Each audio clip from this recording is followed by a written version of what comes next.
Vielleicht. Ich find's lustig, dass wir da sind, jeder muss ein bisschen so grinsen. Ja, aber das ist schon immer so. Das ist schon immer so eine Frage. Immer wenn es ums Arschloch geht, ist irgendwie Ja. so. Scheiße. Irgendwie so. Das ist jetzt so ein Heiligtumsarschloch von Momus.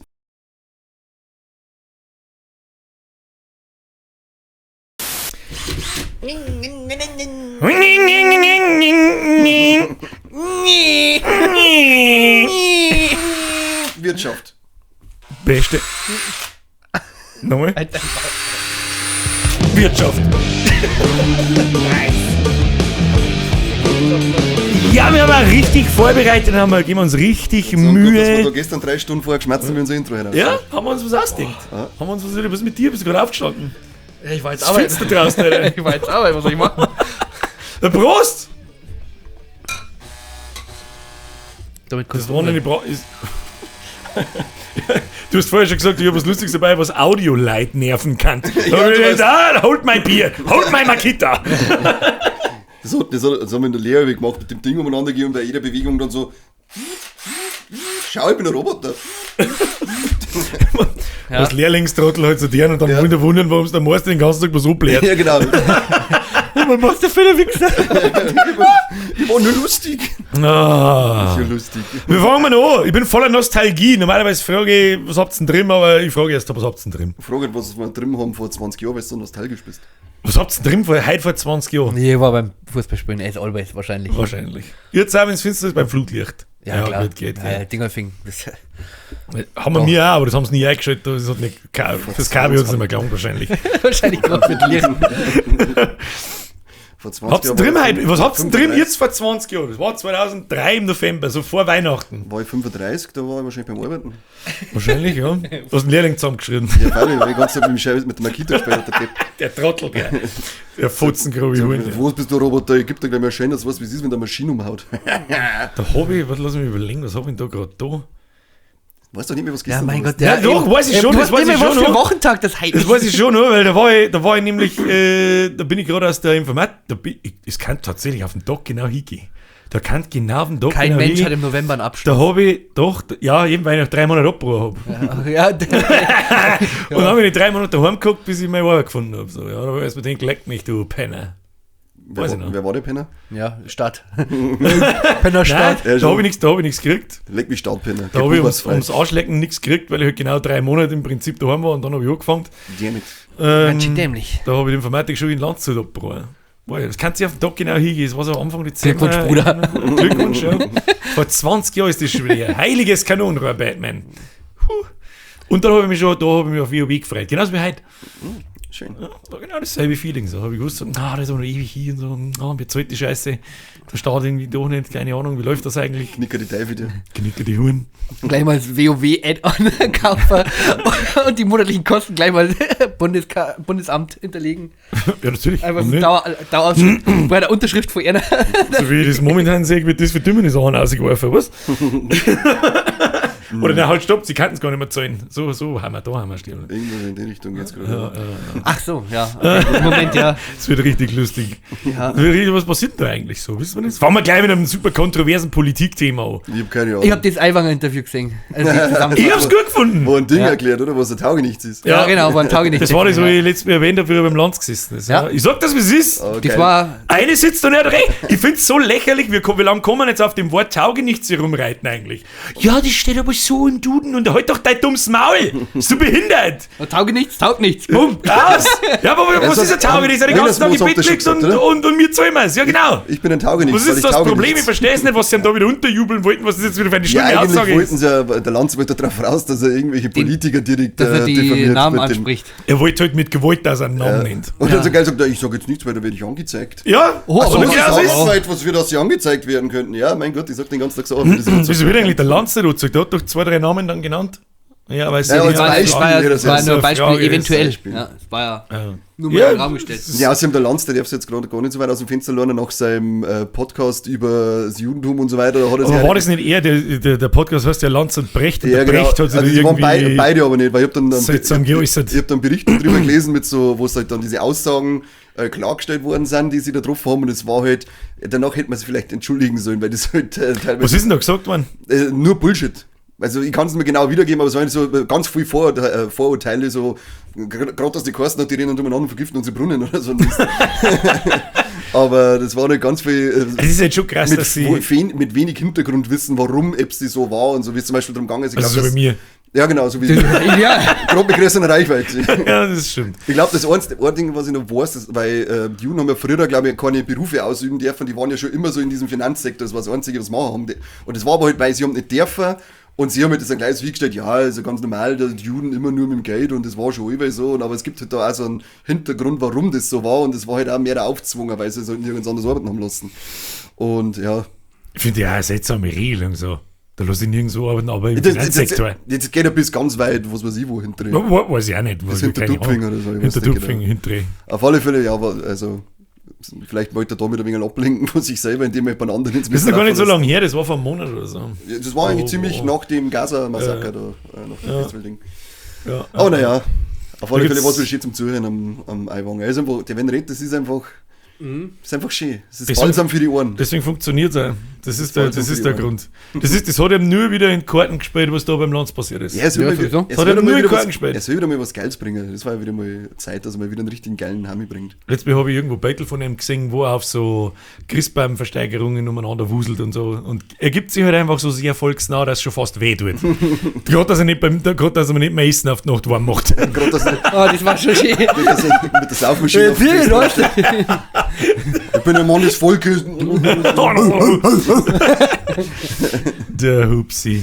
Ja, ist gut, ja. Ja, gut, wenn der Hupsi nicht liefert, dann liefert einmal der Merz gut ab. Das ist auch immer einer von denen seine Aussagen sind immer stark. Jetzt haben Was sie er- das letzte Mal, Aber ist er als die Union ist also als Partei, die in die 90er hängen geblieben worden ist, bezeichnet worden und das war aber nicht. Weiß ich gar nicht, wo das herkommt. Das war keiner und es war halt, also auch weil der Merz hat es anscheinend nicht verstanden, für alle, die das auch nicht verstanden haben, es war kein Kompliment und der Merz hat sich dann so genommen, so ja, das findet er jetzt so toll, dass das so gesagt wird, das ist wie ein Kompliment und so. Ja. Und dann danach in der Rede haben wir dann ein Wort, weil und sie haben so viel geleistet in der Union in der Zeit und im Finanzsektor und bla bla bla und dann ist dann gekommen und gesagt, du weißt aber schon, ein kurzer Blick auf Wikipedia hätte gelangt dafür, dass du weißt, dass in den ganzen 90er keiner aus der CDU oder CSU Finanzminister oder sonst irgendwas war. Das waren alles die SPD, Grea und FDP oder sonst Ja, aber er hat irgendwas. es ja so hingestellt in diesem Muss ich aber Interview, dass er sagt, dass in den 90er Jahren alles gut war und dass immer noch dieser Aufschwung war. Und jetzt, deswegen hat er es als Kompliment verzerrt und gesagt, Ja, da okay, schon 90er Jahre, da war Wirtschaftswachstum, da ist alles verloren und selbst da waren wir- schaut euch jetzt so. Aber selbst da waren wir ja verschuldet ohne Ende. Da keine Schuldenbremse nicht gegeben und nichts. Das hat ja alles eigentlich Bullshit gewesen, was er Ja da gut, und verzeiht jetzt haben wir eine Schuldenbremse, und die... danach haben sie ihn halt Vollgas zerrissen für diese Aussage. Das war ganz witzig zum Zuschauen. Ich bin ja irgendwie so getriggert, da haben wir auch schon ein paar Mal drüber geredet, über dieses Drecksheizungsgesetz und das mit aller Gewalt, diese Dreckswärmepumpen durchdrücken und keine Ahnung. Ja, das darf mich interessieren, was da so passiert, weil die haben ja was weiß ich, Die haben doch die Förderungen dafür versprochen, was jetzt haben sie kein Geld. Was ja, ist denn eigentlich Das ist jetzt? jetzt erstmal vorbei. Das müssen wir erstmal schauen. Das ist doch nicht rückgängig gemacht worden, diese Gesetzgebung. Noch nicht, Nein, die das planen jetzt den Haushalt. Die haben ja eigentlich einen Plan, die haben jetzt einen Plan für nächstes Jahr und diesen Plan haben sie jetzt außer Gefecht gesetzt erstmal. Also eigentlich wäre letzte Woche oder diese Woche wäre jetzt dieses Thema gewesen, okay, Finanzhaushalt 24, jeder hat dieses und dieses Budget. Jetzt müssen alle zum großen Papa und das unterschreiben lassen, wenn sie irgendwas brauchen an Kohle. Ja, das heißt aber nicht, Zu dass mir. das heißt aber nicht, dass die Gesetzgebung verschwindet, dass du mit deiner Heizung, wenn sie ist, da keine mehr einbauen darfst, etc. Ja, und wenn ihr das eine geht die neue braucht, nächsten hätte 10 ich gerne eine Förderung, und so ist es mir ja verkauft worden, jetzt ist kein Geld für die Förderung da, seid ihr behindert. Schade. Scheiße. Schade, Mama. Ja, Ja, schade. können ja die nichts dafür. Upsi. Ja, du, jetzt Kauf dir laufst deine dann- scheiß Teelöchel. Jetzt kann- ja, habe ich letztens eine These aufgestellt mit wie viel Teelichter braucht man im Alle. Raum? Alle? Ja, so ungefähr alle, ja. Ne, 2.500, dann hast du ungefähr so viel Kilowatt, wenn du so Scheitel Holz verbrennst. Ja, So man kannst muss du gerade dann mal- kreativ sein. Das ist so utopisch. Das übereinander steht. Das heißt, stellst du für 40.000 Euro eine scheiß Wärmepumpe in der Scheißdrecksbude ein, weil die zahlt sich schon ab irgendwann. Ja, wann denn, wenn der Strom jetzt dann nicht mehr 30 Cent, sondern 50 gekostet, ihr Trottel?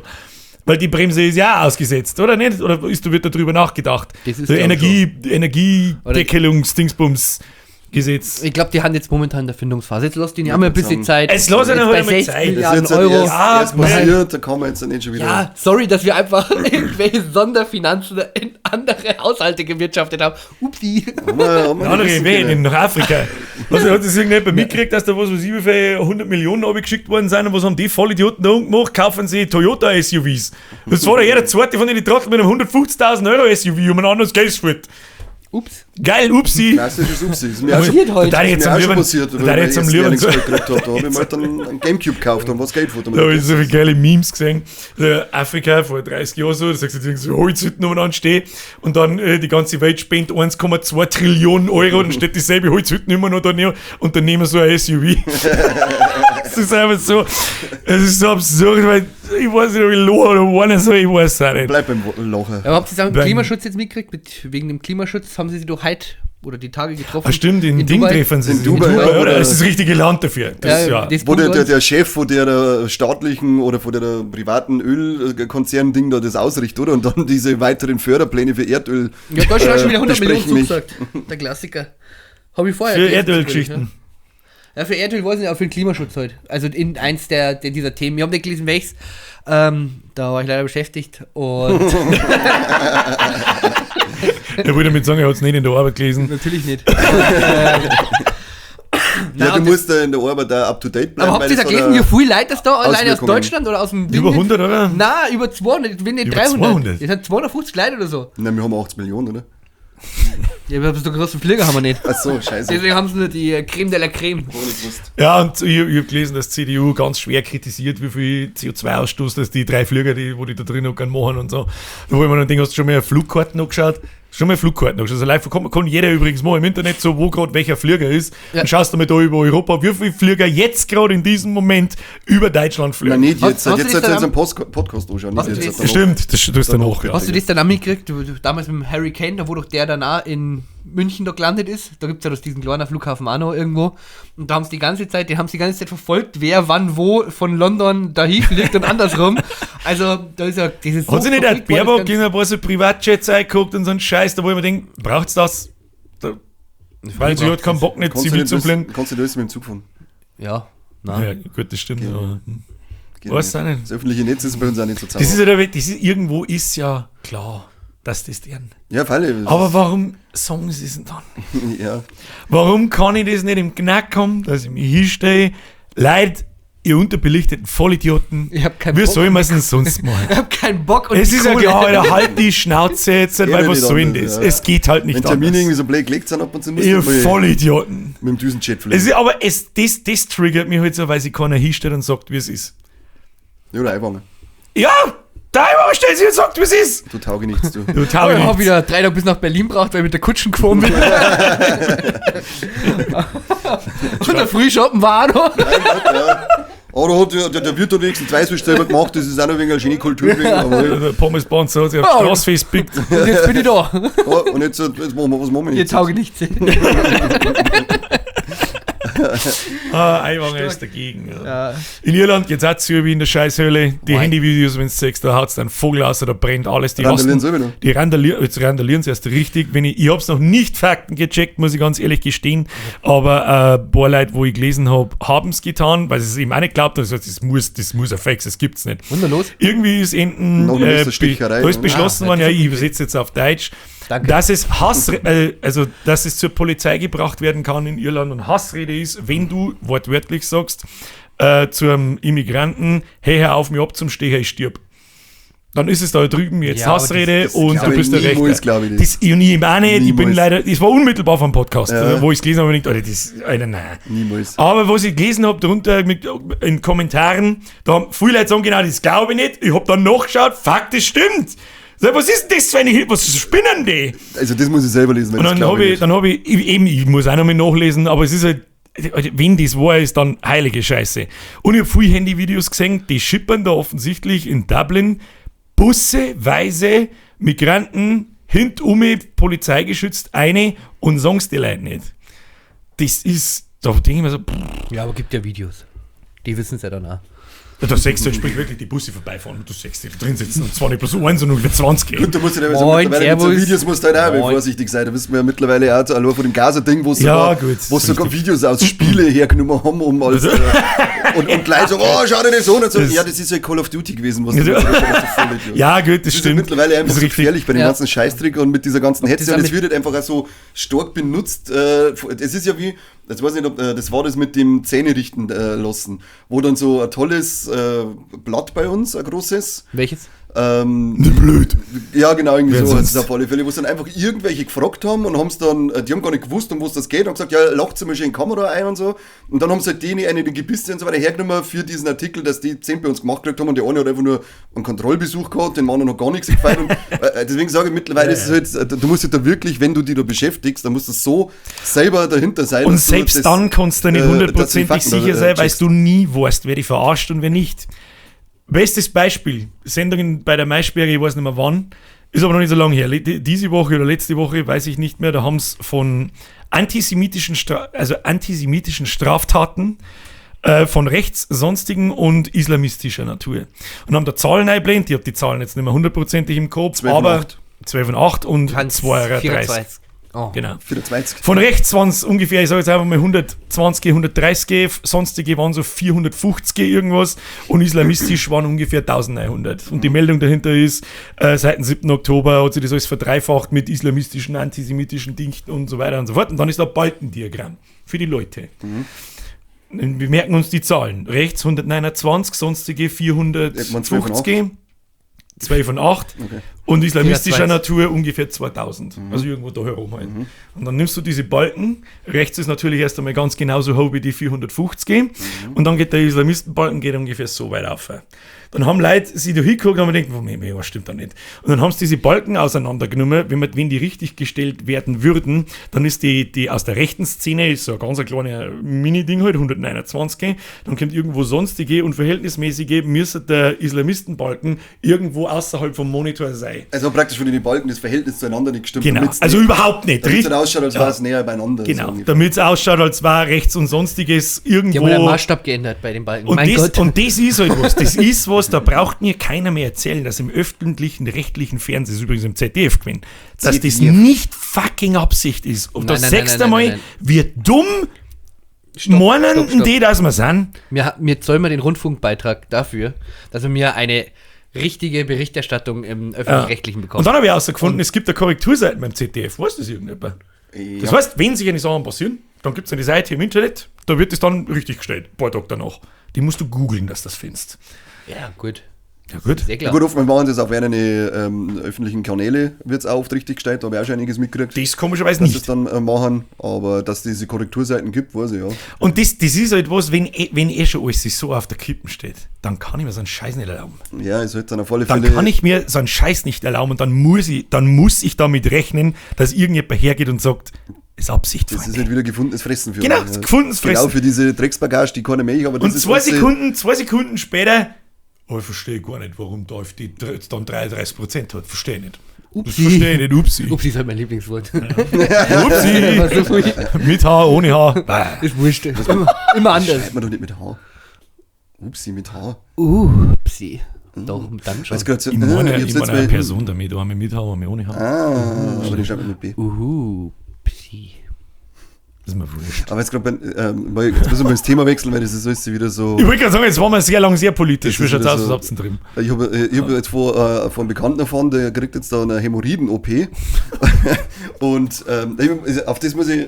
Jetzt pass auf, die heißt. Ich war alles dagegen. Die heißt nämlich, das hat einen guten Namen. Die ist ziemlich für den Arsch. Also das ist echt für den Arsch, weil es gibt nämlich 2 Varianten, die es noch machen kannst. Die eine ist, da fährst du irgendwie mit irgendeinem Ding rein, dann wird das außer und dann wird das zugeklammert und dann hast du einen Lebtag lang Titanklammern im Arschloch hängen. Boah, dann hast du die geteilte Wurst. Die können halt dann einfach, nein, es ist ja rundum praktisch. Das heißt ein normales Arschloch, aber mit Titanklammern. Rundum tackert. Die bleiben halt da drinnen und die können da einfach irgendwann mehr rausfallen und so ist ja wurscht. Und dann gibt es so die Milligan Morgan Variante, die gibt es seit 19... Milligan Morgan. Weil die hat der Milligan Morgan erfunden und das ist die, ich schneide es einfach raus. Wow, was ein Genie! Die hat erfunden! Oleg, patentier den Scheiß! Und die ist richtig geil, weil das drum da hinten dann offen verheilen muss. Das ist wie praktisch beim Abszess, das muss ja auch selber wieder zuwachsen. Das muss bei den Hämorrhoiden auch nicht überdenken, weil stell dir mal vor, du musst dann noch aufs Klo, da kannst du dann nicht mehr drüber wischen. Ich schwöre bei Gott, ich darf, glaube ich, 2 Wochen nichts fressen. Ja, aber das ist ja wurscht, weil der Darm hat ja das ganze Verdauungstrakt, das ist ja viel länger in deinem... Ja. Also Leg mir mal. ich hab gesagt, wie tust du das, wenn es abwischt? Mein Spätzle, er hat dann gesagt, er wird mir nie wieder was verzeihen, weil er gesagt, ich kann mir vorstellen, wie er auf dem Klo sitzt und wischt ab und sagt dann so, und dann sagt er seiner Hemd, what are you doing, Sensei? Step it. Ach man. Hemorrhoider ist unangenehm. Ja, das auf alle Fälle. Ich hab gesagt, ich leide mit ihm, aber ich werde auf alle Fälle viele Witze drüber machen. Ja, was ich erwarte dann aber auch, wenn er keine Witze Arschloch umeinander rennt. Ja, Ich gesagt, lass den lieber zutackern. das erzählt man halt aber nicht. Ja, das ist Zumindest keine nicht Ahnung. mir. Zumindest nicht mir. Ja, ich wollte gerade sagen, die schon gleich 5 Minuten. Nein, auf gar keinen Fall. Aber das ist echt selbst, weil ich habe schon einen Kollegen gehabt, der hat so Abszess unten am Damm gehabt. Und das waren jetzt 6 Wochen, wo er gesagt, das Ding muss, hält ja einfach zu und dann kommt der Schwamm rein und du musst das selber außerdurch und sauber machen und so. Also das ist, da haben wir schon immer gedacht, Alter, das ist ja die Hölle. Und dann kommt er daher und sagt, der Arschloch wird aufgeschlitzt und dann einfach offen zugewachsen und dann kommt doch über Kacke rein, das musst du entzünden und so ein bisschen. Aber die Wischgeschichte ist für mich die schlimmste. Also ich hoffe, er hat sich schon mit 4-lagigen Klopapier. Das erste Mal hat der Drachenlord recht, ich darf Kackduschen gehen. Kackduschen, das hat er mir erklärt. Er sagt so, er ist viel hygienischer über die ganzen Hater-Idioten, weil nach dem Scheißen geht er duschen. Und dann war der Hashtag Kackduschen geboren. Ist aber wirklich das Hygienischste eigentlich. Ja, Aber er hat einfach nicht zugegeben, dass er mittlerweile zu fett ist, dass er sich einen Arsch wischen kann, dieses fette Stück Scheiße. Und wahrscheinlich kommt er nicht mehr mit seinem... Deprimierend ist dann immer erst, wenn du in der Dusche stehst und dann kacken musst. Da wie groß das der baut er Abfluss sich ist. wahrscheinlich also hier, dass er von unten nach oben spritzt und dann sitzen sie wahrscheinlich drauf. Keine Ahnung. Das ist sogar noch ein bisschen geiler. Ja. Wenn du so einen Massagestrahl hast, dann sitzt du beim Duschen, what are you doing, Step Ich habe Duschkopf? Massage Macht sie sowas nicht? Ja, noch nie auch nicht. Es gibt tatsächlich für Pornodarstellerinnen oder Leute, die gern ihre Anüsschen schnabulieren lassen, einen Aufsatz für einen Duschkopf, in Dildo-Form für eine Analdusche. Fährst du praktisch beim Duschen mit dem Ding. Ja, aber ich glaube, ist das nicht bei vielen Frauen so, dass die sich auch mit diesen Duschdingern, Vorrichtungen selbst befriedigen? Ich habe da gehört, dass das gar nicht so geil ist, wie man sich vorstellt von manchen Damen schon. Ja, also ich habe jetzt nur die Ahnung, dass das irgendwie ja, ich hab da anscheinend so ein Ding ist, keine Ahnung. Ich habe schon nachgefragt, mehrmals ist das Gespräch schon mal aufgekommen mit verschiedenen Damen und die haben mir gesagt, das stellen sich Männer wahrscheinlich ganz anders vor. Aber nein, es hat ja nichts mit den Männern zu tun, sondern machen das Frauen oder machen sie es nicht. Ja, aber man stellst du das vor, dass es tut. Ich denke mir das sofort. Wenn eine Frau war das erste Ding in der Duschen. Ich dachte den ganzen Tag meine Depp von mir angreifen und das war das erste, was ich ausprobiere. Ja. Na. Was war das erste, was du ausprobiert hast, wenn du eine Frau warst? Ich würde es mir mit den Händen doch schön selber machen, dass ich weiß, wie sich das anfühlt. Doch nicht mit so einem Duschkopf. Entschuldigung. Also ich dachte mir gleich so einen Allduschen-Aufsatz kaufen. Ja, der Klassiker, man muss ja gleich mal einfach komplett eskalieren.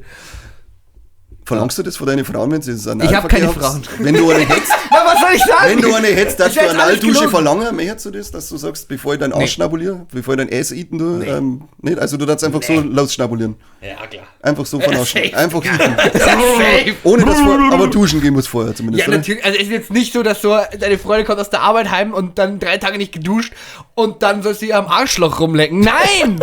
Muss rasiert sein, muss so richtig glatt. Ich fänd Bleachen geil tatsächlich. Das tat ich auch immer. Bleachen? Ja, Oh, das war richtig schön. So richtig schönes rosanes. So richtig wie so ein kleines Babyferkel.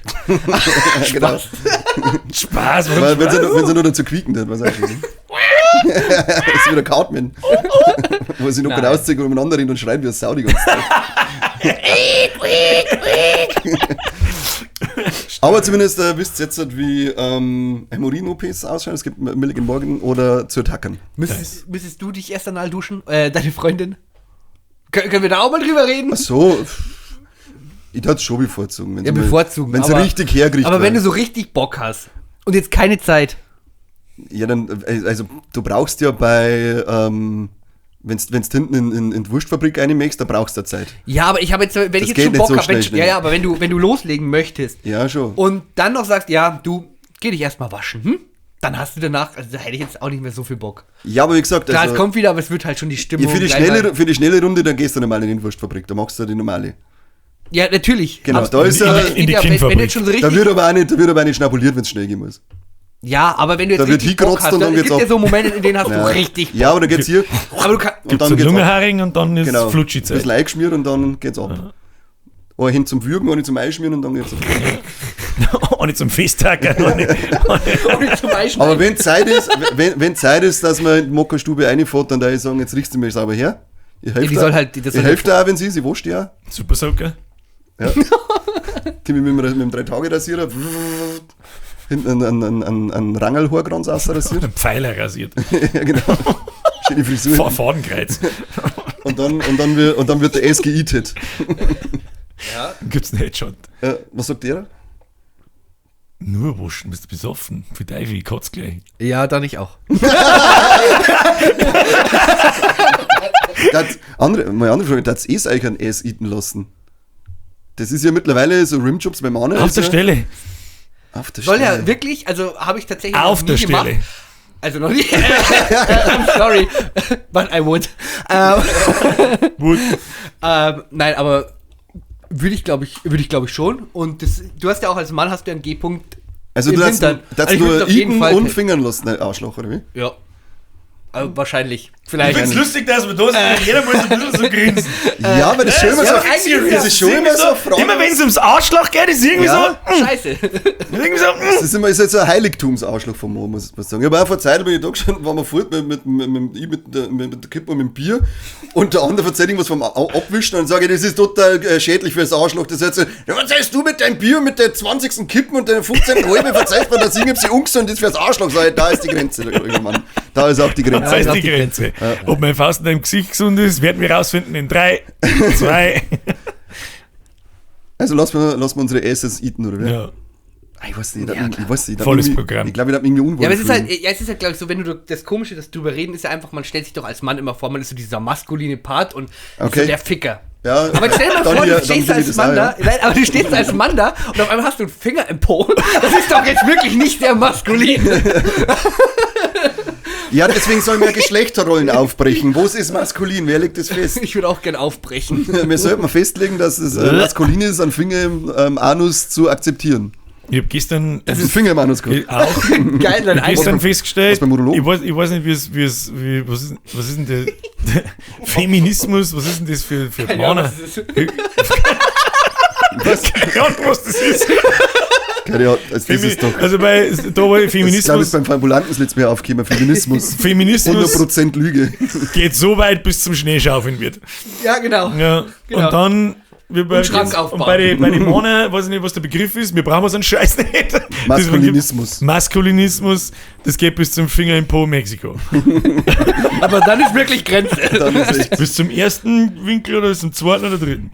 Ja, bist du einen G-Punkt erwischt. Prostata praktisch, musst du ein bisschen abdrücken. Wie weit ist denn die drin? Entweder geh oder ich geh.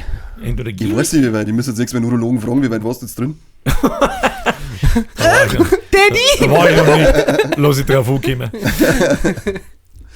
Hast du ihn drin, Florian? Was ich drin hab? Hast du Boah. drin? Bitte nicht Fußball, bitte nicht Eishockey. Nein, war eigentlich nur... Bitte nicht Bierpunkt-Turnier. Nein, Hast du LOL gespielt? Später nie, das später nie. Halt dein Maul! Ich hab genau 2 Runden gespielt. Genau da hast mir du geschrieben. 2 Runden, kannst du nachschauen, Wichser. Wichser. Und, eigentlich war ich nur im Christkindlmarkt. Da wollte man ganz gemütlich auf einen Glühwein hin und, Dann waren es 15. nein, ich hab 2 Glühwein getrunken und 6 Feuerzangenbowle. Auf 2 Stunden. Was war das dazu? Das war 2 Glühwein Ah, okay. und 6 Feuerzangenbowlen. Na, und dann haben wir noch 2 Stück mittig wieder heimgefahren. Das war schön. Und sonst war ich eigentlich nur Das war beim schön. Sport. Heute ist so schön. Jetzt schneit es den ganzen Tag. Es ist eiskalt, der Schnee bleibt sogar liegen. Der Rin schnappt jetzt dann auch noch, oder? Da schneit es jetzt dann. Nasentaxi. Ja, ab nach Timbuktu. Und auf die Nacht um 10 Uhr geht WoW Classic los. Da habe ich mich schon gefragt, so, in der Vorweihnachtszeit, das ist ja fast quasi Dezember, what year is it? Ist 2004? So nostalgisch war ich weil schon lange nicht mehr, habe ich sehr große Vorfreude. Wenn wir bei Nostalgie sind, Oh Gott, und ich was habe was kommt Schönes mitgenommen, Ui. was die Leute sicher nerven wird. Yeah! Oh, leck!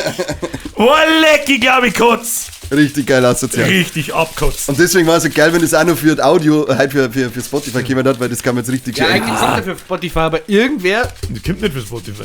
Ja, aber die letzte Folge war falsch, tatsächlich. Echt? Das ist die letzte. Der weiß, dass wir jetzt gerne nehmen schütten, der Staubsauger. Hau ab jetzt! Oh, Felix, du fetter Huren! Von der wollen wir jetzt aus. Das riecht schon so geil künstlich. Damit wir mit den Leuten weiter mal sehen, was wir da haben. Wir haben Magic Gum mit Pop Rocks, knisternde Zuckerware mit Kaugummi, Tutti Frutti Geschmack. Nice. Das wird jetzt dann zum Kaugummi, oder? Ja, so. Ab jetzt nach einer halben Stunde, bevor die Leute abhauen, sollten wir den heutigen, ich mache mir heute tatsächlich einen Sponsor, bevor sie abhauen, weil die Scheiße da mich auch nicht mehr holen, wenn jeder einen Kaugummi im Maul hat. Meine sehr verehrten Damen und Herren, mein Jahresmerch ist fertig. Falls du das jetzt gerade da anschaust, am Sonntag, ich glaube, eine Stunde nach dem Podcast, kommt das Video dazu. Hobby, gibt's bei mir im Shop, kaufst du ein, halt's dein Maul, los geht's. Okay, let's go. Okay, let's go. Wow, es riecht halt so asozial nach Chemiefabrik, dass alles spät ist. Das hätten wir braucht in unseren, wir haben doch mal Süßigkeiten von früher Folge gemacht. Ja, was braucht. Ich kann den Mund nicht dran offen lassen, wer will es raussäufert. Geil.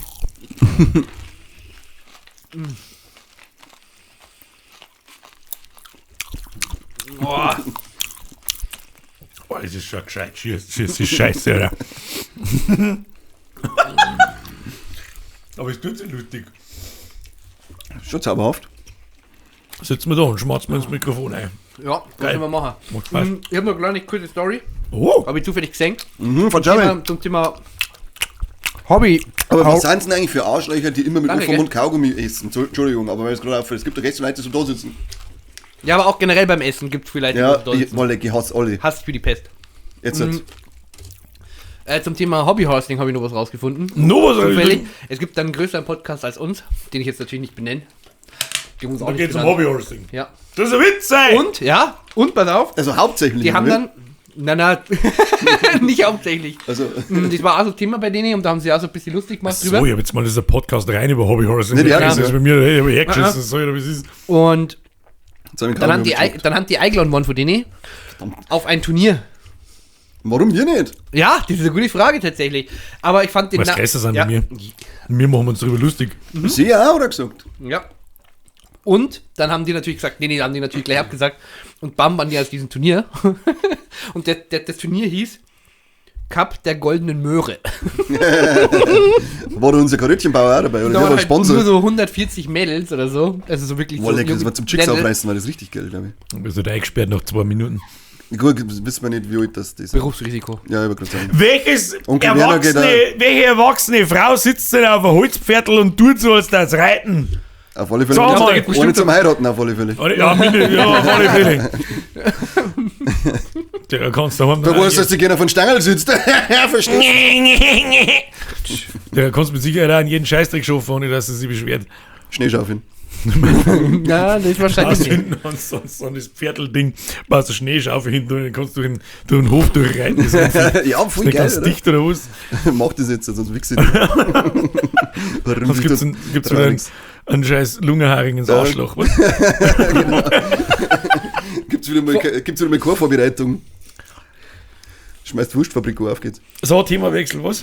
Was? Ich war auch heute, ich war im MRT. Was tust du mehr mit Was dir? du deine? Ich hab mir auch gewundert, der Bizeps ist ein bisschen gegangen, aber ansonsten ist es schon gegangen. Was hast du da denn da? Hätte ich auch schon mehr einsollen, wegen meinem Tinnitus. Ja, was ist aufgearbeitet fürs Deutsche Reich, Bugel kaputt und alles. Da musste ich mir eine zum Einschauen. Aber da haben wir gedacht, da gibt es ja so viele Leute, die da anscheinend voll Panik davon. Was ist schon? Also du warst da noch nicht, oder was? Ich hab's abgesagt, bei mir nicht gesagt worden ist, da wird ich hab unfassbaren. Es ist keine Angst, das ist so ein Ekel-Angst-Ding wie bei den Spinnen und zwar was Spritzen. Ich hasse es. Und sobald sie das vermeiden lässt, vergiss es. Oh gut, ja, es kann mir davon was schauen, wenn sie ein Kontrastmittel brauchen. Dann, ja, genau, mir ist gesagt worden, hier Kontrastmittel, und gesagt, okay, wenn ich einen Tumor im Hirn habe, ciao, ciao. Da geht schon irgendwie den Rotze aus. Den lass ich auswachsen. Da wird wie eingewachsen, 10 oder wächst aus. Der wächst hinten wieder aus. Ja. Und das ist Angst, weil ich finde das, ich schlafe da weiter drinnen. Die liegt dann so Nein, also mit meiner ich finde es sehr beengt. Also es ist schon sehr eng. Also wenn du da drin liegst, es ist schon eng. Es ist jetzt nicht so dramatisch, aber ich fühle mich schon ein bisschen unwohl. Also geiler war es jetzt schon daheim im Weg zum Legen. Das Einzige, was ich mich unwohl gefühlt habe, weil ich hab dann, du musst eigentlich Schmuck und so raus tun und mein Nosenpiercing ist noch so eins, das kann ich nicht raus tun. Und dann habe ich da Das ist angerufen. wirklich der schnellst aufgebrauchte Kaugummi-Geschmack, den ich jemals gehabt habe. Ja, weil Hubert Buber sagt, halt mein Bier. Ja, ja, gut, stimmt. Auf alle Fälle sage ich dann so, ich habe jetzt einen Ring, den kann ich nicht raus tun. Hat gesagt, ja, der wird halt ein bisschen warm. Dann ich so, ist eh wurscht, ist ja November, ist eh kalt. Und wir waren wieder. Dann sagt die eine drin so, also, ich habe angerufen, hat's geheißen, das passt schon, feit nichts. Ja, also wenn er heiß wird, dann bitte gleich drucken. Dann sage ich, ja, wie, wenn er heiß wird, wie? Ja, nicht, dass der das Glied anfängt. Dann sage ich, was? Ja, wenn nass ist halt recht empfindlich. Ich bin drin gelegen, das erste Mal, dass ich voll geschwitzt, dass ich denke, oh Gott, bitte. Aber hat überhaupt nichts gefallen. Also, das war gerade wieder Panikmache.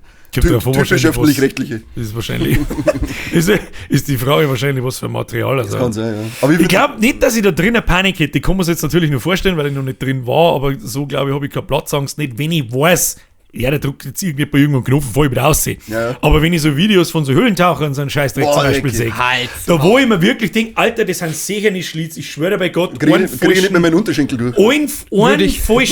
Einen falschen Move und du steckst da drin und dann kannst du innerhalb von dann ist wieder Lungenharing Arschloch. Ja, genau. Ich komm nicht raus da.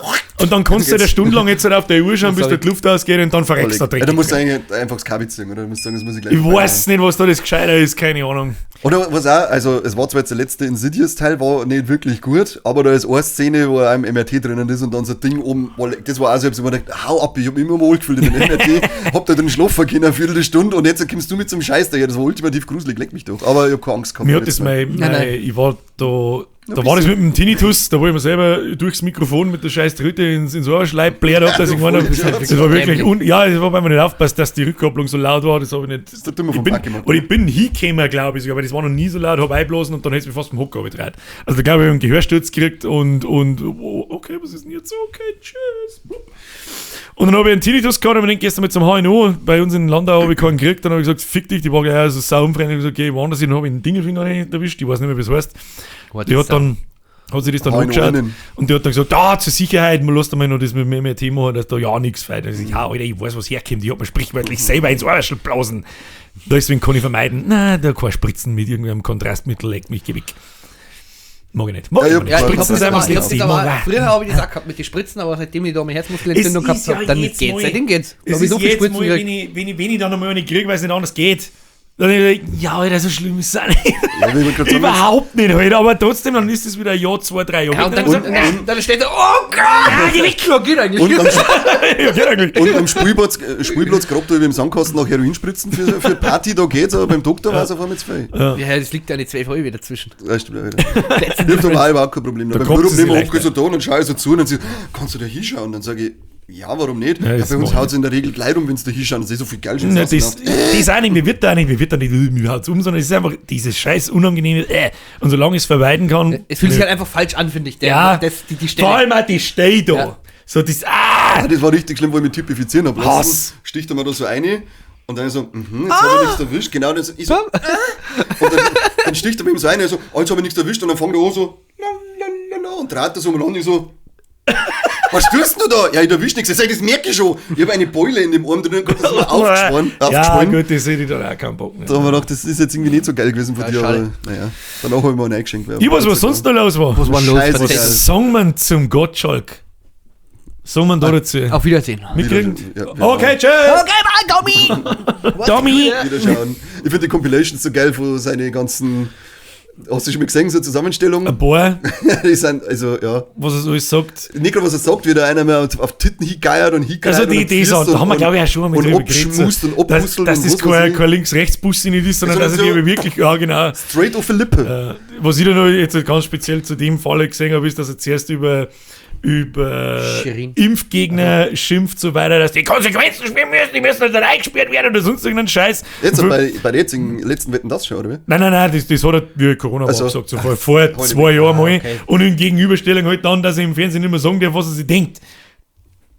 Ja, aber gut, es geht ja jetzt eigentlich um die letzten Wetten-Das-Geschichten da vor WM. Weil da war jedes Mal, egal was er gesagt hat, ist er ihm halt auch wieder strikt draus draht worden und das war halt natürlich manchmal auch für die heutige Zeit nicht sehr gut. Was hat er denn da so gesagt? Was? Ja, wie doch jetzt mit der Shirin David irgendwie, da hat er sie halt belächelt, dass sie so Influencerin ist. Naja, er hat gesagt zu ihr, du stehst also auf Opern, das hätte ich dir gar nicht angesehen. Ja, genau. Dann sie so, warum nicht? Und dann er so, ja, nur so, weil also jetzt das Feministin hätte ich da jetzt auch nicht angesehen. Und dann sie so, Warum nicht? Also wir können als Frau hübsch, klug, eloquent, gebildet und was weiß ich und deswegen zeitgleich Feministin sein. Genau. Und da hat halt der Meier darf halt nichts mehr sagen. Aber es ist halt so, da bin ich so, ich sage, ich darf nichts mehr sagen, du sagst ja trotzdem alles, aber es ist halt, das ist halt Meinungsfreiheit. Du darfst sagen, was du möchtest, aber ich darf sagen, das war scheiße. Das Problem ist, glaube ich, halt auch, der ist mittlerweile einfach auch zu alt und der war zu lange in dem Showgeschäft und hat das so lange gemacht. Das ist ja schon eine krasse Karriere. Wenn du so drüber nachdenkst, der hat ja schon in die 70er umeinander gegeben. Ja, das war schon krass. Wie ist der eigentlich? 180? Also gut.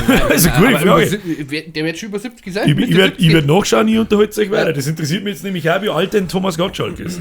Na, aber da hat er jetzt die letzte Zeit jeder Wetten, das Folge schon so ein Ding gehabt. Ich hab das jetzt nur von dem eben jetzt noch mitgekriegt, weil ich dann den Ausschnitt gesehen habe, wo ich finde, sie hat eigentlich ziemlich gut reagiert drauf, finde ich. Es war nicht angreifend, sondern es war einfach so, hey, alter Mann, es geht auch, dass man so wie ich ausschaut und trotzdem. Ja, ich fand, da war noch irgendwas mit ihr. Thomas Gottschalk. Influencer. Thomas Johannes Gottschalk ist ein deutscher Radio- und Fernsehmoderator, Entertainer und Schauspieler. Er wurde in den 70er Jahren zunächst als Radiomoderator bekannt und ab den 80er Jahren folgten Fernsehshows wie Tommys Popshow und so. Ich möchte sein Alter wissen. 18. Mai 1950. Du dummer Wichser. Rechnen jetzt aus, ja, die Zahlen im 10er-Bereich überfordern euch beide, 73. Selbst wenn man eine Kuh zusammenlegt, der ist 73, du Mongo. 70. Ja, das andere war noch das mit den Influencer, weil sie dann gesagt hat, er hat gesagt, er möchte, glaube ich, niemals Influencer oder so bei sich auf der Couch da sitzen haben. Ja, und dann hat sie so gesagt, ja, ganz schön gemütlich hier. Und er hat dann gleich gesagt, das muss er richtig stehen. Und er hat gesagt, er versteht diese Influencer nicht. Und dann hat sie so gesagt, und jetzt nee, immer noch nicht. Das fand ich ziemlich lustig. Ja. Wetten. Das hat er ja auch wegen zwei Sachen hört er auf. Weil er jetzt alt wird natürlich, aber der ist 73. Ja, kann ich nicht.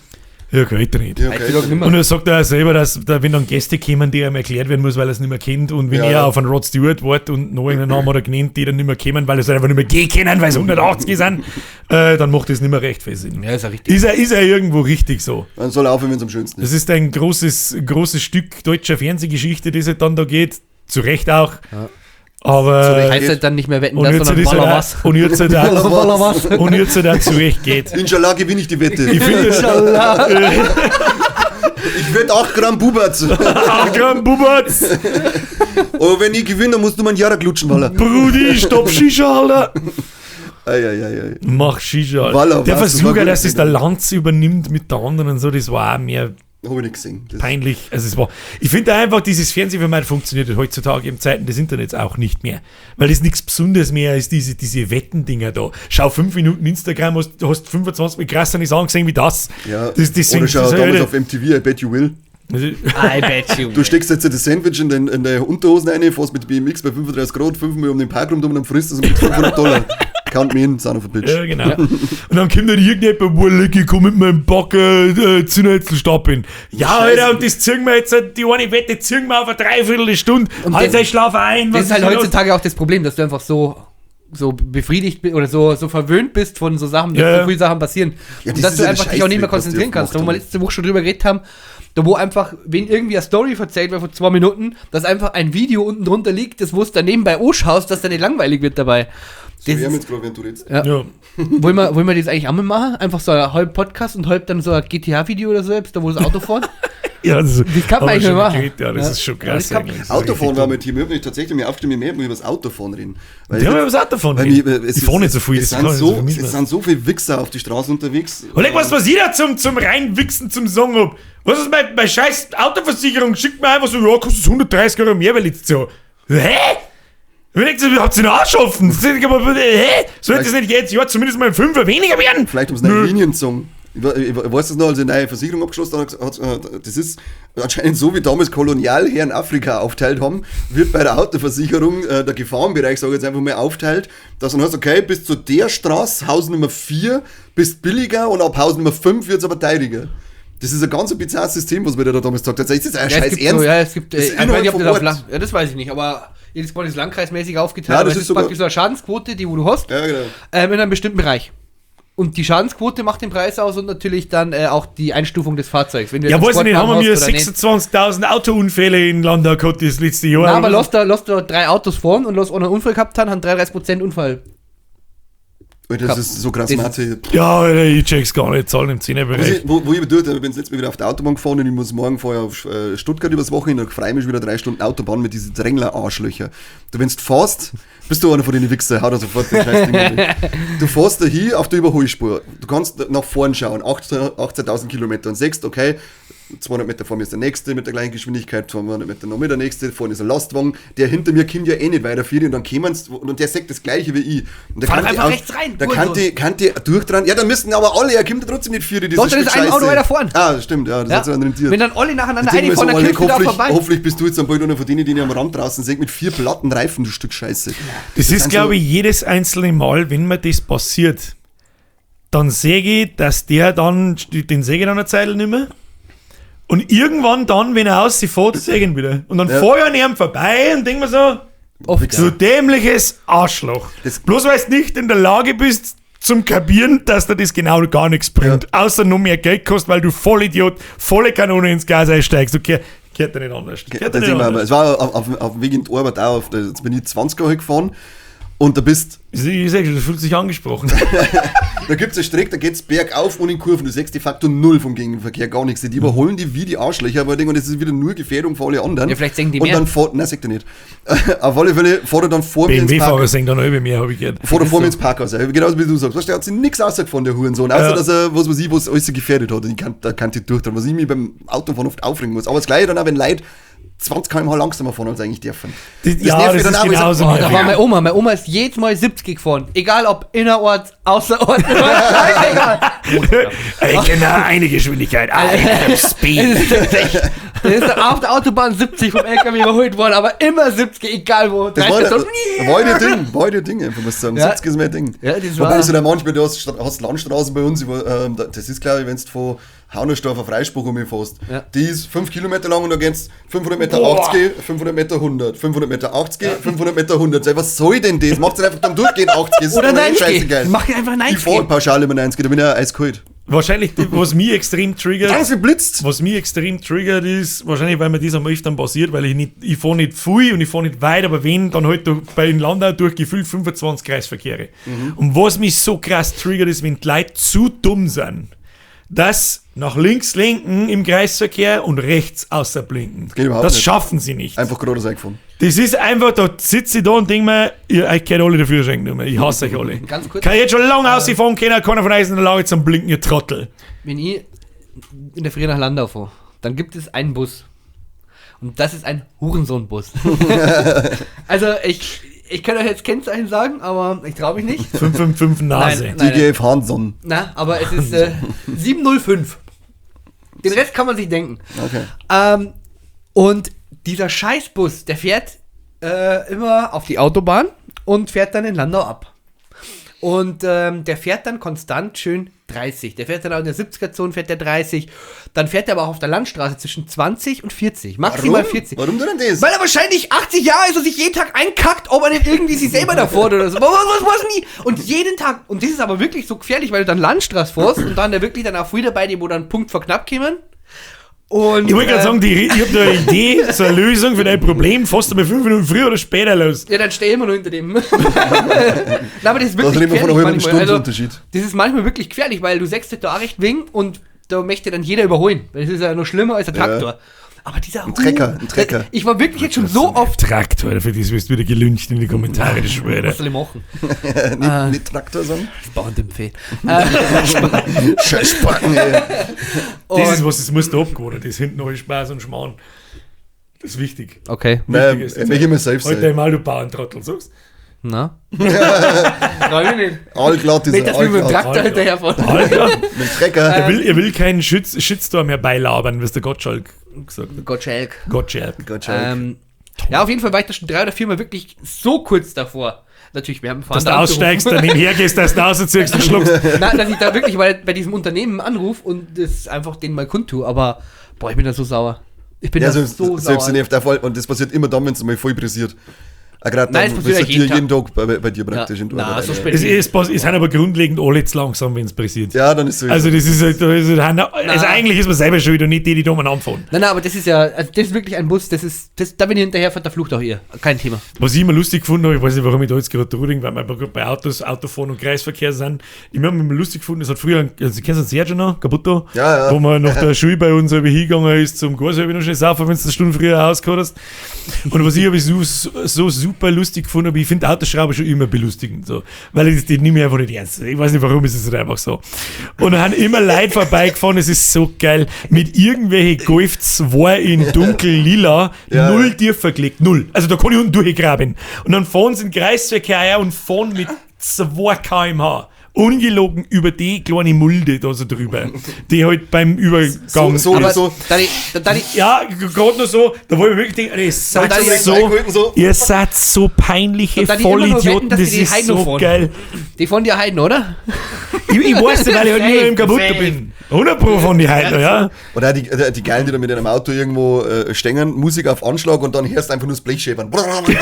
Ja, oder generell diese scheiß tiervergleckten Sachen, da wo du nirgendwo drüber fahren kannst, also nicht nur beim Kreisverkehr, sondern überall, da wo es immer... Das habe ich gar nicht nachgedacht. Voll Idiot. Wahrscheinlich fahren sie nicht so langsam drüber wegen am Tier verklickt sein, sondern wäre der Scheißdreckskarre dann selber zusammengeschweißt, dass er anfällt. Scheißtrottel. Das ist wirklich so geil peinlich. Geil umeinander. Da sind das frage ich mich bei Motorradfahrern, was meinen die eigentlich, wo sie die Leute rundum denken, wenn sie an der Kreuzung stehen und dann und ein bisschen umeinander, da geht keiner vorbei und denkt sich, geil, Alter, geiler aufrichtig. Aber ja, doch, dieselbe Art Leute kann einmal... Also sie tippen immer drauf, wenn sie es machen, dass jetzt gerade ein anderer Biker vorbeigeht. Ja, aber das ist doch geil. Genauso wie wenn du in Landshut oder sonst wo in der Stadt sitzt und dann von die Autos vorbei mit entweder so richtig quietschenden Reifen über euch oder mit Fenster runter, Musik so laut und dann irgendwelche Musik dazu, also am besten so Kollega oder hat ganz schön Hamile. Sagen wir es nicht, wie mir hätte das Wort so gern sagen, darf man sagen, ich weiß es nicht. So nein, sag's nicht. Indisch? Nein, so türkische, so ganz früh, die wurde so Shah Rukh Khan Musik halt, Bollywood. Aber dann denke ich mir schon öfter so, boah geil, da würde ich gerne mitfahren. Mit die sind sicher cool, mit denen jetzt weil Leute rutscht dafür eine eigene Soße aus. Das ist brutal, ja. Weil mir einscheiß vor Angst. Ich habe auch noch ein was hast du denn interessant? Ich möchte sagen, was richtig schlimm ist, sind noch Family-Aufkleber auf dem Auto. Deswegen bremse ich nicht mehr, sondern weniger. Hoffnung ist mein Bremse. Da habe ich gestern oder vorgestern ein Bild gesehen, da wo so eine Werbung drauf war von OnlyFans. Dann hat so OnlyFans/Name und der hat so einen Van gefahren und dann so 2 in the front, 5 in the back. Das war sehr witzig tatsächlich. Seid ihr dann für eine Geschwindigkeitsbegrenzung 130 km/h? Ja, oder nein? Also du bist ja Raser. Weiß nicht schnell, braucht. Ganz ehrlich, mir ist es wurscht, da bin ich sehr neutral, lasst es, wie es ist, stellt es mir scheißegal. Ja, also ich finde. Ist mir scheißegal. Also 130 Pflicht ist einfach scheiße. Vor allem, wenn es einmal auf Nacht fährst oder in der Früh. Du bist so schnell irgendwo, wenn du wirklich mal Gas geben kannst und durchziehen kannst. Und lass doch die Leute fahren. Wenn sie es schon kannten. Meine Oma fährt. Ich wollte gerade sagen, du fährst 170, bist du überholtrottel und bringst jemanden um und dann? Wow, fast 100 und... Dann kann ich zumindest nicht drauf schirmen, dass du verantwortungslos schnell gefahren bist, du verantwortungsloser Kasperl. 130 ist auch nur Richtwert. Fuck you. Ja, mein Meister hat übrigens gesagt, das sind alles Richtwerte. Man darf mindestens 20 schneller fahren, hat mein Meister gesagt. Ja, aber willst du auf der Landstraße, fährst mit deinen 100 und hast dein Handy dahinter. Das ist ja genauso gezeigt. Dann hast du deswegen. Ja. Das sehe ich genauso. Das aber heute auch nicht. Ich wollte gerade sagen. Was ist das? Aber du darfst ja 170 ist verantwortungsvoll. Ich weiß nicht. Der 170 fahren. Wenn du jetzt rausgehst und schießt bei den Kopf dann oben und fragt, ja, aber das darfst du auch nicht. Das sind nicht jetzt, was sind das für Vergleiche? Das habe ich nicht gewusst. Ja, nicht. Ja, sorry. Gut. Du willst noch was erzählen? Also, mir holt man fest, Flocke ist ein Arschloch im Autoverkehr. Ja, das würde ich... Im normalen Verkehr war Ich finde es ja Nein, aber es kommt auch... Ich finde es ja lustig, dass du tatsächlich einen BMW fährst. Ja, das passt einfach so. Nein, ich habe aber auch so 2 Moods beim Autofahren. Also entweder, wenn ich Musik höre, bin ich mega lästig beim Autofahren, egal... Hasse Menschen alle miteinander, aber sobald ich einen Podcast her... Ich würde sagen, ich hätte mir besonders so hören, aber sobald ich einen Podcast höre, bin ich der gechilltste Mensch überhaupt. Da lasse ich dann auch alte Frauen rüber, wo sie gar nicht rüber müssen, das ist egal. Da warte ich bis bei mir ist es umdreht, ich brauche so richtige Geschrei, Prügelmusik im Auto und dann bin ich der ruhigste Mensch. Aber beim Podcast ist mir wurscht, weil dann kann ich länger zuhören, das passt alles, aber Musik... Ich brauche Musik, damit das Schämen vom Auto nicht her. Das kommt auch noch dazu. Ja, der Klassiker. Ist das was hier? Hörst du das? Mal bei meinem Haus, nächstes Mal, wenn mir der Auspuff reißt, habe ich gesagt, dann lass es einfach das Loch drin, dass es sauber laut ist und dann pick ich mal hinten Waffenschmiede Wolfsburg oder so aufs Ich Auto bin auch mit Ewigkeiten mit einem Loch im Auspuff umeinander gefahren. Alter, das Ding hat sich angehört. Das ist Wahnsinn. Als hätte ich 1200 PS in einem Fiat Stilo drin. Das war eigentlich schon Oder ich lustig. pick mal der Seeruf 2022 auf. Also, ja, ich war halt da im Da machen wir uns wieder Freunde, wenn wir die Autoschrauber absagen. Ich muss sagen, also mein Mechaniker ist ja kein typischer Autoschrauber, ist ein ganz normaler, kein Augenbrauenpiercing, kein Tribal-Tattoo, kein Vollidiot, keine Muskelshirts und so weiter. Kein Skorpion. Gold wert. Diese Leute sind Gold wert, alle anderen, die... Ja, jeder braucht ein Hobby. Ja, Mann. sucht sich ein gescheites Wer bin ich? Ich sitze den ganzen Tag da und spiele Computer, was soll ich sagen? Kannst du mal so ein, dass das Feeling Kann der mir Autorennen spielen? Du kannst so einen Reparatursimulator oder sowas spielen. Ja, So ein Werkstattsimulator, den gibt's, ja. Den finde ich sehr, weiß nicht, was das soll, warum sowas tatsächlich ein bisschen gefeiert wird. Da klicke ich auf einen Schrauben drauf, dann geht die Schrauben aus. Nice. Easy. Das war ja nächstens was für VR oder so, was du sagst, dass ich wirklich... Ja, wo es nicht wirklich werken muss und so. Aber Ich sag, ja, da darf man wahrscheinlich sogar noch was lernen. Ja. Wie man einen Motor zlegt oder was weiß ich denn. Der Klassiker, ja. Und was hast du so gelernt? Ja, Mutter. Der Mutter. Ich kann jetzt singen. Da am Schluss habe ich jetzt halt noch schnell was. Zwei Sachen sogar. Ich versuche mich jeden Tag hinzusitzen, seitdem ich das da habe ich gezeichnet, bla bla bla. Ja, wenn ich jetzt zum Beispiel die Hand anschaue von der Lea, das ist einfach nur ein kleiner Klumpen mit einem kleinen Würstel drauf. Ja, keine Finger auf alle Und dann, Fälle. ja, das auf alle Fälle keine Finger. Dann habe ich mir gedacht so, weißt du was, es war eigentlich mal cool, wenn du da mal Mühe gibst und lernst das wirklich anhand von Tutorials und Leute, die wirklich zeichnen können und so. Also vom Flocke praktisch. Ich schau nachher. Also vom Flocke lernen. Ja, auch. Oh, ja. Und dann habe ich mich hingeguckt und habe mir gedacht, hat mir jeder so den gleichen Tipp gegeben, habe mich mit dem Chris ein wenig unterhalten, wo fange ich da an, keine Ahnung, weiß ich nicht. Und ein paar Tutorials angeschaut und jeder sagt das Gleiche, da suchst du jetzt eine Woche lang irgendein Körperteil raus und zeichnest eine Woche lang lauter Arme, dann lauter Hände, dann lauter Gesichter, dann Proportionen vom Körper und so weiter. Und dann habe ich halt angefangen mit Armen und mit Händen so ein bisschen. Und ich mit glaub, Schwänze angefangen. ja, die Schwänze kann ich schon, die habe ich in der Realschule geübt. Ah, okay. Die habe ich mit jedem eingezeichnet, der beim Ausführung war. Klassiker.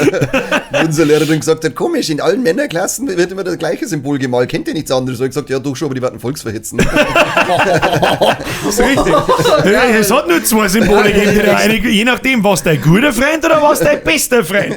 Was dein guter Freund, kriegt er den. Was dein bester Freund, kriegt er den. Und du anzeigen, wenn es blöd läuft. Und die nehmen es mit heim, ja. Oder jemand. Oder du sagst, Mami, Bruder. Ich wollte gerade sagen, 50 Jahre später kriegst du einen ziemlichen Shitstorm an den Sack. Das kann ja auch passieren. Das, Upsi. und wahrscheinlich, das Lustige ist ja, wahrscheinlich war es genau so. Wahrscheinlich war es genau irgendein so ein dummer Scheiß damals. Jetzt verzeiht er So, jetzt bin ich ziemlich traurig darüber, dass ich innerhalb von 2 Stunden besser in der Lage bin, Handy zu zeichnen und bin ziemlich traurig, dass die Hände auf dem Ding jetzt sind, was sind. Schade. Jetzt sind es leider Klumpen.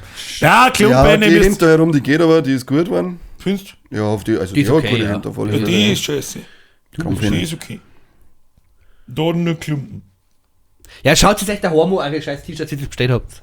Dann Wenn man denkt ihr deine da- Drecks-T-Shirts so halber, dass du unfähig bist, dass man deine scheiß T-Shirts bestellen kann. Ja, was soll ich machen? Den gibt's Ja. ja nichts zum Singen. Stell dir Ja. vor, du machst so und so und man kann T-Shirts kaufen. Was Ja. ist mit dem Logo da? Das gleiche Logo ist im Fitnessstudio auf die Ausdauergeräte drauf. Plagiat oder wie? Nein, das ist Live-Fitness, was du meinst. Ja, schaut genauso aus. Nein, das ist So, das ist ein das ist, LMF. das ist ein Wife-Fitness. Was soll WF. das eigentlich sein? Das ist praktisch ein WF. Hab ich nicht gefragt, hat er mir nicht geklappt. Ja. Wie F? Es ist halt praktisch das F-Fang da, wo es wie aufhört. Ja, jetzt kapier ich schon. Das steht für Fast wie mein, willst du ficken? wie mein impotent dazu. Was willst du noch? Pain, weiß ich nicht mehr. Kurze Zwischenfrage, du hast da Corny mit Löffel liegen, warum? Das ist Das Conny liegt da mit Sicherheit seit 4 Wochen und der Leffe, den habe ich vergessen das ist der wegzumachen. Maggi-Leffe. Der Für Maggi-Leffe. die Maggi-Leffe, kann ich mit Maggi. Maggi-Leffe, Conny mit Maggi, Alter. Geilste. Leffe mit Maggi, gell? Nein, und was ich noch verzeihen wollte, Lego verkloppt schon wieder kleine Leute. Warum schon wieder? Weil es ist der allerletzte. Es ist einfach jetzt damit Schluss. Ich mache ja ab und zu einmal so Lego-Streams oder halt Nippelklötze-Streams. Nie wieder baue ich da ein Lego drum zusammen. Nie wieder. Und zwar, die haben ja ewig umeinander geschissen mit die Kinohändler und so. China. China. China. Kinderhändler. Kinderhändler. Das Lego, das natürlich nicht passt, dass die Chinesen da günstiger nicht, besser nicht, Sets auf den Markt schmeißen und versuchen, das aus dem Leben zu klauen. Haben sie natürlich nicht können, bla bla bla, weil ausgelaufen und dann haben sie versucht, über die Lego-Figur zu gehen, dass da da ist noch Patent drauf und so weiter. Das ist dann auch teilweise durchgegangen, teilweise abgeschmettert und dann war Ruhe. Und in dieser Woche gibt es ein Geschäft und einen YouTube-Kanal, der heißt Die Klemme, das ist der Markus. Und der hat eine Lieferung vom Mold King erwartet. Das hat er dann so ein bisschen erklärt, was da über drin ist und so. Und jetzt kriegt er eine Unterlassungserklärung, weil Lego noch auf einzelne Steine Patente hat. Aber halt nicht mehr auf alle, sondern nur auf einzelne. Okay. Und jetzt zwingt Lego die kleinen, wohlgemerkt nur kleine Händler, die großen wie Amazon etc., die haben das nicht gekriegt. Nur die kleinen. Komisch, weil die könnten sich ja wehren. Und zwar wird denen jetzt per Unterlassungserklärung, ich hoffe, ich kann das einigermaßen wiedergeben, so gesagt, die Steine, ihr dürft das Set vom Mold King schon verkaufen, aber in dem Panzer, den ich hier zum Beispiel habe, der fällt da mittlerweile auch darunter, ist ein 1x4 irgendwas, keine Ahnung, leck mich am Arschstein, den musst du jetzt aus dem Set da raus tun und einen Lego-Stein tun. Den Originalen. Dann darfst du es verkaufen. Da bin ich da gesessen und denke, ihr dämlichen Wichser. Also das ist wirklich, das ist die allergrößte dumme Scheiße, die wenn ich da an Herr der Ringe Lego denke, dann würde ich mir einfach nur denken, boah, Lego, lass. Oh Gott. Mir hätte so gern die Szene aus Hostel mit dir spielen. Oh, Make the pain go away. fucking awesome.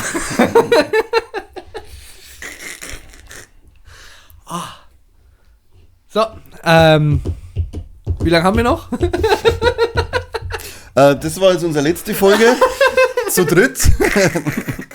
Vorerst. Florian, du irgendwann wirst austauschen. So gut. Schön. Zauberhaft, ja. Schön. Naja, jetzt waren wir noch hier so 3 Minuten Wie lange bist du da wieder daheim beim Scheißen gesessen, bis du diese dumme Scheiße eingefallen? Der ist mir jetzt gerade eingefallen zu Das dem ist Lego. eine Lüge. Doch? Gut, Also mir ist ihm nicht eingefallen, den hat er irgendwo gelesen, weil er kein Herr der Ringe gesehen hat. Soll doch sein Maul hören. Nein, Legolas, den habe ich damals in dem Handyspiel immer gespielt. Das war der Bogenschütze. Fickt euch. Bogenschütze. Ja. Mit den langer weißen Ich finde es auf alle Fälle lustig, dass die Lego lieber auf das einschießt, anstatt vielleicht wieder gute Qualität bringen und was Gescheites machen und sagen, so einfach. dass dann halt der kleine Händler sagt, hey, ich verkaufe Lego, weil das ist besser als Ja. der Mold-Zip. Hey, weißt du was? Da ist ein Mold King Set mit einem Panzer oder scheißegal was, da haben 800 Teile drin, das Ding kostet nicht einmal 40 € und da hast du richtig gut, da ist sogar noch ein Motor dabei und eine Fernbedienung und du kannst es per Fernbedienung spielen, aber auch per App, wenn du willst. Und dann kommt Lego mit einem Scheißdreck Star Wars Dingsbums mit 400 Teile für 89 €, das nicht einmal alle Händler kriegen, weil leck mich. Und dann schaust du das Set und denkst dir, das baut ein 4-Jähriger. Und dann gibt es Leute, die sagen, wow, geil, das ist Star Wars drauf kaufe. Ich darf ja nichts sagen. Schuldig im Sinne der Anklage. Ich habe ja auch Star Wars drum da. Das wird nie wieder passieren, das garantiere ich dir. Aber ich bin mittlerweile auch, also ich hab auch einige noch daheim, aber mittlerweile bin ich auch so abgeschreckt davor, dass ich sage, ich möchte mir irgendwie nichts mehr kaufen. Weil ich das nicht unterstützen will. Ja. Das ist eine Firma, die mimt nach außen ein sympathisches, familienfreundliches Image so und es sind nur Wichser. Nur! Da muss ich sagen, wir werden hier nicht bezahlt davon. Schaut euch einmal Sachen an wie Mold King, Kobi, Kada, Blue Bricks. Was haben wir noch? Dieses Funhole, was ich da hinten habe. Es gibt so viele Alternativen zu Lego, die alle mit Lego kompatibel sind, an Bruchteilkosten und die Sets sind so geil. So Die viel Alternative Detailreiche. für Lego. Ja, genau. Es gibt ein Blue Brick Set. Es gibt ein Blue Brick Set, das bete ich mir fast zu Weihnachten ein, aber das ist, vielleicht ist es ein bisschen zu viel. Es ist der Leuchtturm des Alchemisten oder irgendwie sowas. Das hat 6.500 Teile, ist irgendwie so groß, schaut voll geil aus, voll 100 Millionen Details, da wo du gar nicht weißt, was du anfangen sollst, und kostet halt 250 €. Ja, Das, wenn du bei Lego kriegst, das Ding, dann 800. kostet das 800 aufwärts. Und dann kannst du die Hälfte fight und kann nichts. Dann hoffe ich, dass du die 1x4 Steine nicht aus dann hast. Ja, Blue Bricks gehen sie auch nicht an. Die haben es groß. Ja, Blue Bricks gehen sie nicht an. Es hat in Österreich einen erwischt. Ist die Klemme aus Österreich? Ich glaube schon, die Klemme ist der Österreicher und einer in Deutschland. steckt in der Klemme jetzt, ha? Bis nächsten Sonntag im Mongus. Wieder schauen. Aber seine Kanne, vielen Dank für Ihren Beitrag. Herr Floriani, danke für Ihren Beitrag. BMW, Arschloch, Grüezi, fix nochmal. Ihr geht jetzt gefälligst ins Video von meinem Hauptkanal und Auf gar keinen schaut euch das T-Shirt an und wenn nicht, dann seid ihr der Wichser. Jetzt verpisst euch. Wichser poliert. Mein T-Shirt könnt ihr wenigstens kaufen. Wichser. Bis zum nächsten Mal. Tschüss. Meine auch.